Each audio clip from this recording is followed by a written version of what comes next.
예수소망교회 5월 7일 주일 예배 말씀 베드로전서 2장 1절에서 10절까지의 말씀으로 산돌 거룩한 성전인 성도라는 제목으로 말씀드립니다. 그러므로 모든 악독과 모든 기만과 외식과 시기와 모든 비방하는 말을 버리고 갓난 아기들같이 순전하고 신령한 젖을 사모하라. 이는 그로 말미암아 너희로 구원에 이르도록 자라게 하려 함이라. 너희가 주의 인자하심을 맛보았으면 그리하라. 사람에게는 버림바가 되었으나 하나님께는 택하심을 입은 보배로운 산돌이신 예수께 나아가 너희도 산돌같이 신령한 집으로 세워지고 예수 그리스도로 말미암아 하나님이 기쁘게 받으실 신령한 제사를 드릴 거룩한 제사장이 될지니라.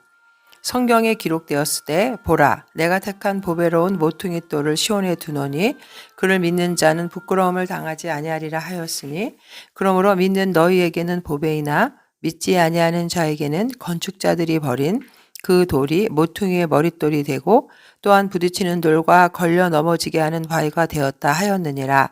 그들이 말씀을 순종하지 아니하므로 넘어지나니 이는 그들을 이렇게 정하신 것이라. 그러나 너희는 택하신 족속이요 왕 같은 제사장들이요 거룩한 나라요 그의 소유가 된 백성이니 이는 너희를 어두운 데서 불러내어 그의 기이한 빛에 들어가게 하시니에 아름다운 덕을 선포하게 하려 하심이라. 너희가 전에는 백성이 아니더니 이제는 하나님의 백성이요 전에는 국류를 얻지 못하였더니 이제는 국류를 얻은 자니라. 우리나라 조선시대에는 양반과 중인, 상민, 천민 이런 네 계급으로 나누어져서 네 번째 계급인 천민들의 삶은 주로 노비와 종들의 삶을 살았습니다. 이들은 태어나서 보니 부모가 천민이라 자신들도 어쩔 수 없는 신분을 가지게 되었고 사회의 냉대와 억압 속에서 고통을 받고 살았습니다. 그러나 오늘날 시대에는 이러한 계급제도가 없어졌다고는 하지만 여전히 우리가 사는 세상은 사람들의 신분을 평가할 때 돈이나 지위, 명예, 지식의 정도에 따라서 사람을 평가하고 차별 대우하는 것을 우리가 쉽게 볼 수 있습니다. 교회 안에서도조차 이러한 차별이 은근히 들어와서 참된 신앙과 가치관을 변질시키고 있습니다. 야고보서 2장 1절에 보면 그래서 내 형제들아 영광의 주 곧 우리 주 예수 그리스도에 대한 믿음을 너희가 가졌으니 사람을 차별하여 대하지 말라. 내 사랑하는 형제들아 들을지어다 하나님이 세상에서 가난한 자를 택하사 믿음에 부여하게 하시고 또 자기를 사랑하는 자들에게 약속하신 나라를 상속으로 받게 하지 아니하셨느냐. 성경에서는 이러한 세상의 차별에 대해서 경고하고 있고 믿음에 부여한 자가 되어서 하나님 나라를 상속하는 귀한 자라고 말씀하고 있습니다. 오늘 우리 베드로전서 2장 1절에서 10절까지의 말씀은 그리스도인의 정체성, 신분에 대해서 말하고 있는 것입니다. 하나님이 말씀하시는 하나님 나라의 백성의 신분, 정체성은 어떤 것일까요? 우리가 신분을 안다는 것이 신앙생활을 하는데 엄청 도움이 됩니다. 오늘 말씀을 통해서 우리는 온전한 그리스도인의 신분과 정체성이 무엇인지 깨닫고 세상의 가치와 편견에 따른 신분의 차별을 우리가 잘 극복하시고 그리스도인의 신분, 그 정체성에 맞는 합당한 삶을 살아가는 성도님들 되시기를 주님의 이름으로 축원드립니다. 사도 베드로는 우선 첫 번째 그리스도인의 정체성, 신분에 대해서 갓난아기라고 말합니다. 2절에 보면 갓난아기들 같이 순전하고 신령한 젖을 사모하라. 이는 그로 말미암아 너희로 구원에 이르도록 자라게 하려 함이라. 그리스도인은 구원에 이르도록 자라야 하기 때문에 생명의 양식으로 힘을 얻어야 한다는 것입니다. 주의 인자하심을 맛보았으면 그리하라. 주님은 선하시다, 인자하시다. 주님의 인자하심은 정말 값없이 우리를 대속하여 주시고 하나님의 자녀 삼아주신 그 인자하심, 말씀으로 우리를 양육하시고 성령으로 인도하시고 그리스도인으로 새로 태어난 사람은 이 세상에서 태어난 갓난아기와도 같습니다. 왜냐하면 이제 세례를 통해서 하나님의 자녀로 새로이 탄생했다는 점에서 볼 때 그리스도인들 처음에 세례받은 자들을 우리는 갓난아기라고 말합니다. 이 갓난아기는 점점 자라야 하는 것처럼 성도는 모든 면에서 자라나서 머리가 되시는 그리스도에게까지 다다라야 한다고 말합니다. 에베소서 4장 15절에 보면 오직 사랑 안에서 참된 것을 하여 범사에 그에게까지 자랄지라. 그는 머리니 곧 그리스도라. 이처럼 자라나기 위해서는 반드시 양식이 필요한데 그것이 바로 신령한 젖이며 그리스도인은 그 생명의 젖을 마치 사슴이 시냇물을 찾기에 갈급한 같이 시편 42편 1절에 사모하고 찾아야 합니다. 여기서 신령한 젖이라는 것은 개종한 자들에게만 필요한 양식이 아니라 우리 성도들에게는 필요한 모든 영적인 음식을 말하는 것이죠. 이 신령한 젖은 성도들이 자라나는 성장의 수단이지만 성장의 종착지는 성숙하고 성인이 되는 것이 아니라 바로 구원이라는 것입니다. 여기서 구원에 이르도록이라는 말을 한 것은 베드로 사도가 구원은 미래의 것이지만 그 구원은 또 여기서 이미 예수님을 영접했을 때 우리 안에 영원한 생명이 들어오고 구원을 받은 것이지만 결국 그것은 온전히 예수님 재림하실 때 우리가 부활의 몸으로 완전히 변화된 상태, 그것이 온전한 구원을 말하는 것이기 때문에 우리가 도달해야 될, 여기서 신령한 젖을 많이 잘 먹고 거듭나고 양육하고 성장해서 온전한 구원을 이루는 도착지, 목적지로 여기서는 설명하고 있습니다. 여기서 신자들은 하나님의 그 순전하고 신령한 젖을 받아먹는 결과로서 결국 영적인 성장으로 영원한 생명을 얻게 된다는 것을 말하는 것이죠. 빌립보서 2장 12절에 보면 그래서 그러므로 나의 사랑하는 자들아 너희가 나 있을 때뿐 아니라 더욱 지금 나 없을 때에도 항상 복종하여 두렵고 떨림으로 너희 구원을 이루라. 구원은 이미 받았지만 예수님을 영접하고 내 안에 새 생명이 들어와서 영원한 생명을 소유하고 있지만 그것의 완성은 결국 주님이 재림하실 때 그것이 온전한 부활의 몸으로 구원이 완성된다는 것을 말하고 있습니다. 그래서 여기서 우리가 이 세상에서 해야 될 것은 구원받고 갓 태어난 거듭난 이 아기와 같은 이런 신자들, 또 우리 모든 성도들은 구원 자체는 이미 받았지만 영원한 완성을 위해서 이 땅에서 부지런히 성숙해가고 성화되어 간다는 것, 그리고 그 신령한 젖을 사모하고 받아먹는 자들로서 우리들의 삶 속에서 다른 이를 향하여 빛의 자녀로서의 아름다운 덕목들을 나타내 보여야 한다는 것이죠. 그래서 그것이 결국 구원을 향해서 영적으로 성장해 가고 있다는 것을 증거가 되는 것입니다. 그래서 베드로전서 1장 7절에도 보면 이것은 너희 믿음의 단련이 불로 단련해도 없어지는 금을 단련하는 것보다 훨씬 더 귀하여 예수 그리스도께서 나타나실 때에 칭찬과 존귀와 영광으로 드러나게 하려 함이니라. 또 빌립보서 2장 15절에도 이는 너희가 흠이 없고 순전하여 어그러지고 거스르는 세대 가운데 하나님의 흠 없는 자녀로서 세상에서 그들 가운데 빛들로 나타내며, 그래서 우리 성도들은 또 특히 세례를 통해서 갓 태어난 거듭난 성도들은 생명의 양식으로 힘을 얻기에 힘써야 하는 것입니다. 여기서 신령한 젖은 결국 예수 그리스도를 말하는 것이죠. 물론 말씀도 되지만 갓난아기가 어미의 젖을 찾듯이 우리 그리스도인들은 예수님이 주시는 그 예수님을 향한 그 열정을 식지 말아야 하는 것입니다. 우리가 요한복음 6장 51절에 보면 나는 하늘에서 내려온 살아있는 떡이니 사람이 이 떡을 먹으면 영생하리라. 내가 줄 떡은 곧 세상의 생명을 위한 내 삶이니라 하시니라. 자신의 몸을 우리에게 주신 예수 그리스도야말로 우리 그리스도인들이 먹어야 될 신령한 젖이라는 것입니다. 갓난아기는 본능적으로 어머니의 젖을 강력하게 갈망하고 또 자연스럽고 당연한 것이지만 베드로가 말하는 이 순전한 젖에 대한 갈망은 소망이나 또 거룩한 행실, 또 하나님에 대한 경외, 성도 상호 간의 사랑 같이 우리가 애쓰고 힘써야 하는 것들을 말합니다. 성도 여러분, 우리가 성도로서 삶을 살 때 그 표대가 되는 것은 구원에 이르도록 성장하는 것입니다. 이것은 우리의 힘으로 구원에 이른다는 말이 아니죠. 주님께서 주신 그 거듭남의 그 축복을 거듭난 자녀로서 이 땅에서 합당하게 살아야 한다는 것입니다.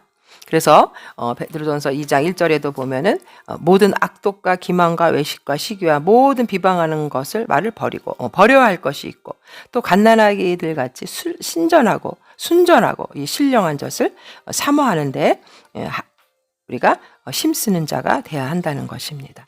그래서 에베소서 4장 13절에도 우리가 다 하나님의 아들을 믿는 것과 아는 일에 하나가 되어 온전한 사람을 이루어 그리스도의 장성한 분량이 충만한 데까지 이르리니 애쓰고 힘쓰는 성도님들 되시기를 축원드립니다. 두 번째, 우리 그리스도인의 정체성은 살아있는 성전 산돌이라는 것입니다. 그리스도인들은 살아있는 산돌로 살아야 합니다. 4절에 보면은 사람에게는 버림바가 되었으나 하나님께는 택하심을 입은 보배로운 산돌이신 예수께 나아가 너희도 산돌같이 신령한 집으로 세워지고. 여기서 산돌이라는 것은 건축할 때 쓰여지는 다듬어진 큰 돌을 말하는데, 이 산돌이라는 단어가 리도스, 존텐스, 리도스는 돌이죠. 다듬은 돌. 존텐스는 살아있다. 그러니까 무덤문을 그 신약에 보면 무덤문을 막았다가 개봉한 돌, 거기서 죽음에서 부활하신 예수 그리스도를 가리킨다고 말합니다. 커다란 돌은 무덤의 안전한 봉인을 했다가 또 정말 그 기적적으로 천사를 통해서 문이 열렸죠. 그래서 마침내 무덤과 죽음에서 부활하신 예수님을 가리킵니다. 그리고 또 이 부활한 예수님이 산돌이라면 그 예수와 연합한 그리스도인들도 죽음에서 부활하여 장차 부활할 자들이라는 의미를 가지고 여기서 그리스도인들도 산돌이라고 설명하고 있습니다. 성도들은 이미 죄로 인해 죽을 자들이지만 예수님을 믿음으로 인해서 예수님이 죽음에서 부활하신 것처럼 새 생명을 얻었고 장차 부활할 자들이 되었다는 것입니다. 베드로는 이 새 생명을 얻은 성도들이 그 상태로 만족해서는 안 되고 신령한 집으로 세워져야 한다고 말합니다. 여기서 신령한 집이란 성전, 교회를 말합니다. 세례를 받고 그리스도와 연합된 성도들은 하나님의 참된 성전, 그 교회를 이루어 가야 한다는 것이죠. 결국 이 말씀을 통해서 그리스도인들이 구원받은 목적이 드러나는데, 바로 그것은 그리스도의 몸으로 세워져 가야 한다는 것입니다.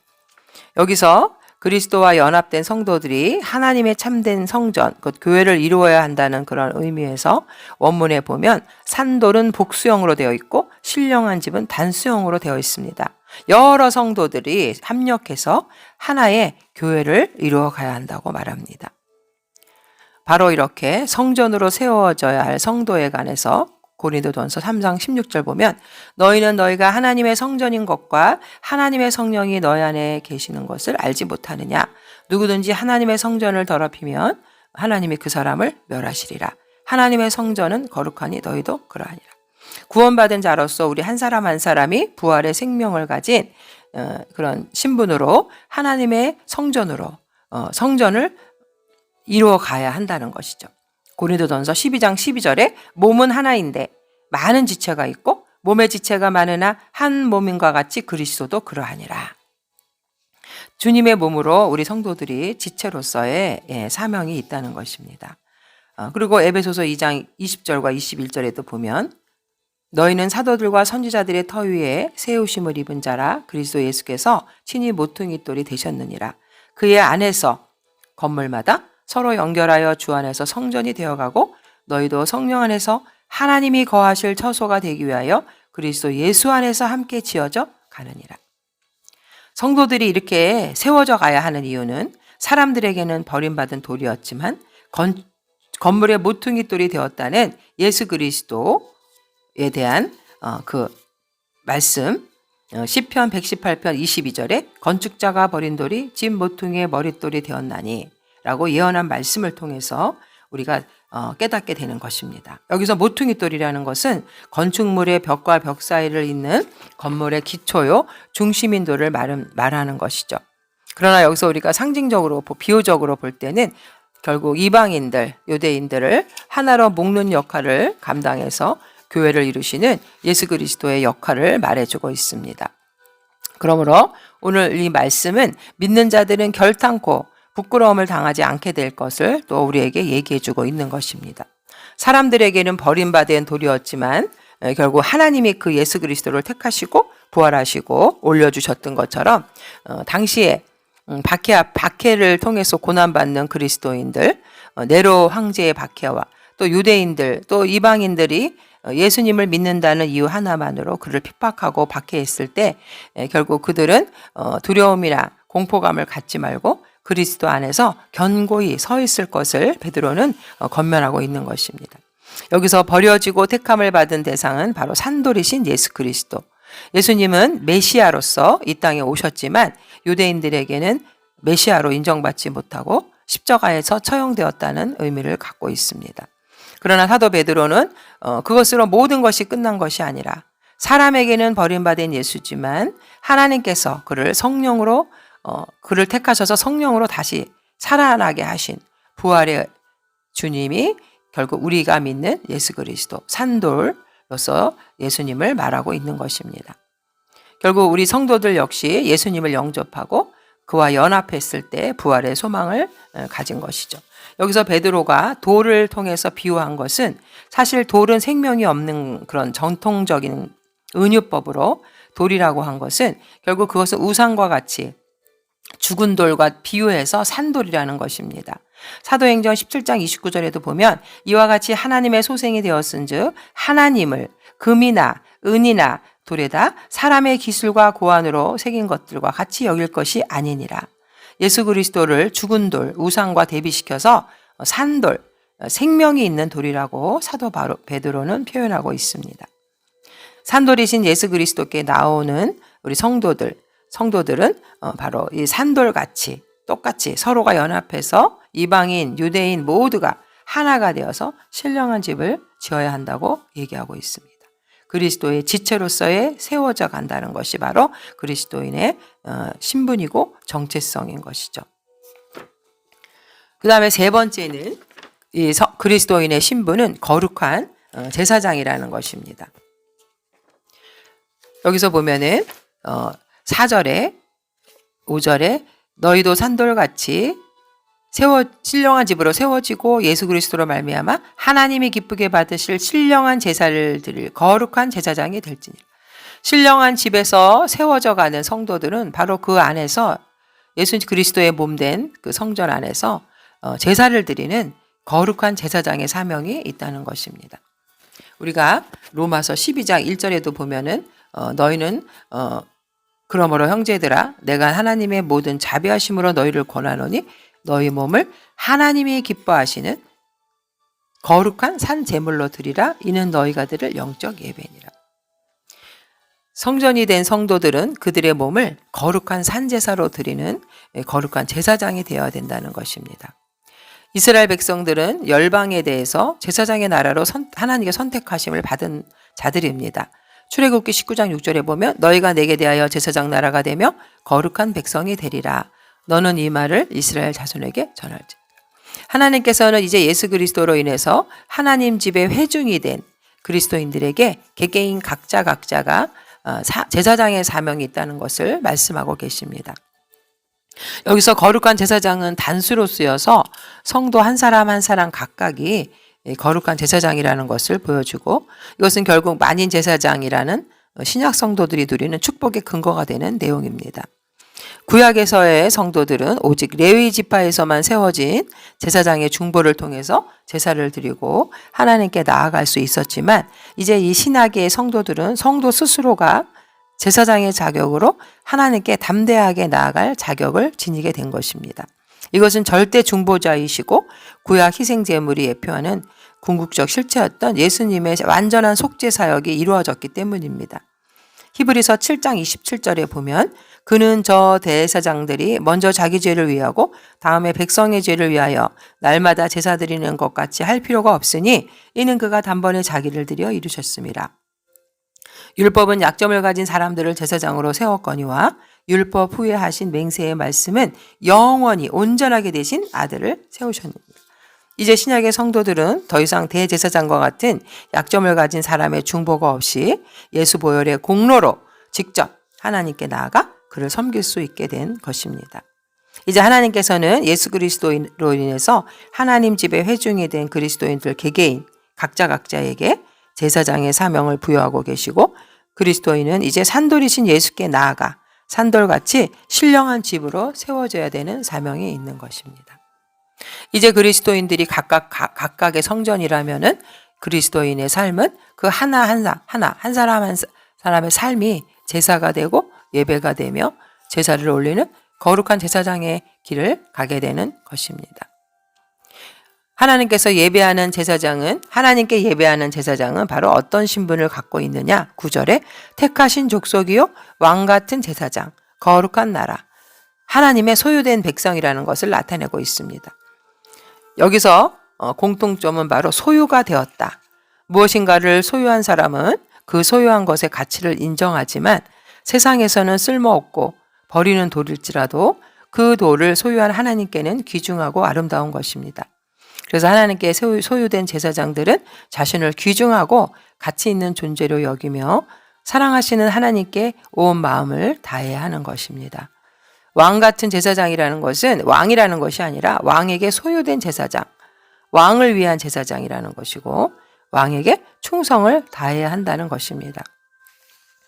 결국 우리 그리스도인들은, 증인들은 전에는 백성이 아니었으나 이제는 하나님의 백성이 되고, 전에는 하나님의 국류를 거절하였으나 이제는 국류를 받아들이고 얻은 자가 된 것입니다. 하나님이 기뻐하시는 예배를 드리는 신령한 제사장, 5절에 신령한 제사를 위한 제사장. 구약에서는 이 제사가 희생제사, 양들을 피 흘려서 드리는 제사였지만 여기서 말하는 신령한 제사는 짐승을 잡아드리는 구약의 의미 내지는 그와 유사한 차원의 의식적인 제사가 아니라는 것이죠. 그리스도인의 마음과 그 삶을 드리는 영적인 차원의 제사라는 것입니다. 영에 속한 제사. 여기서 영에 속한 제사는 성령의 감동하심을 따라서 하나님께 드리는 예배를 말합니다. 이와 같은 우리 말씀을 통해서 신약시대의 우리 성도들은 개개인 모두가 제사장으로서 신령한 예배, 찬미, 선행, 구제, 거룩한 삶이 등 모두 이런 것들이 바로 하나님을 기쁘시게 하는 제사라는 걸 알 수 있습니다. 히브리서 13장 15절에 그러므로 우리는 예수로 말미암아 항상 찬송의 제사를 하나님께 드리자. 이는 그 이름을 증언하는 입술의 열매니라.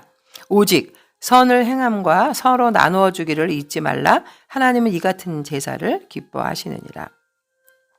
하나님은 이렇게 영적인 예배를 드리는 자를 찾고 계신다고 요한복음 4장 23절에 아버지께 참되게 예배하는 자들은 영과 진리로 예배할 때가 오나니 곧 이때라. 아버지께서는 자기에게 이렇게 예배하는 자들을 찾으시니라.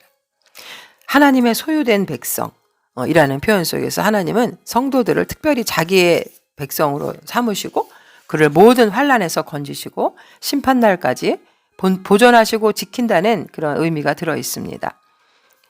말라기 3장 17절에 만군의 여호와가 이르노라. 나는 내가 정한 날에 그들을 나의 특별한 소유로 삼을 것이요 또 사람이 자기를 섬기는 아들을 아낀같이 내가 그들을 아끼리니. 이제 하나님께서는 이스라엘이 하나님의 특별하고 소중한 백성이었던 것처럼 이제 신약 시대에는 영적 이스라엘 성도들을 하나님의 특별한 소유로 삼으신 것입니다. 하나님은 성도들을 당신의 소유로 삼기 위해서 사랑하는 독생자 예수 그리스도의 피를 그 대가로 지불하셔야만 했습니다. 예수 그리스도의 고귀한 피가 그 대가로 지불되었다는 사실 하나만으로도 우리는 하나님의 소유된 백성의 특권의 가치가 얼마나 크고 귀한 것인지 깨달을 수 있습니다.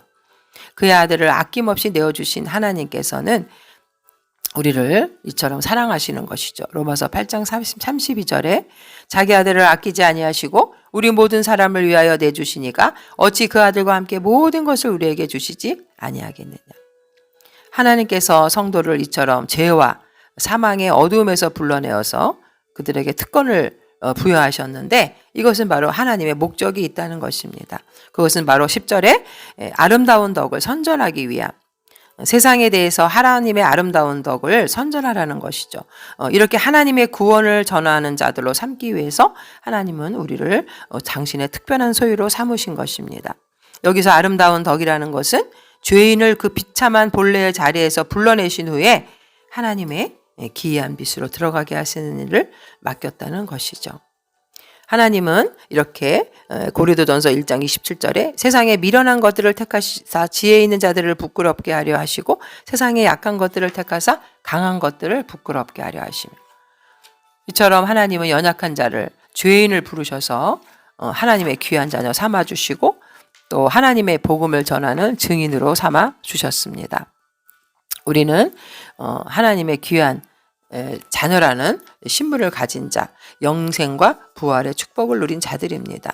하나님의 귀한 신분은 바로 이 축복의 복음을 전하는 증인의 사명을 충성되이 감당하는 것입니다. 그리스도인이 된다는 것은 이제 새로운 삶을 살기 시작하는 것이고, 그 새로운 삶은 빛의 사람이 되는 것이고, 빛의 근원이신 분으로부터 그 빛을 받아 세상에 빛을 전하는 증인의 삶을 사는 것입니다.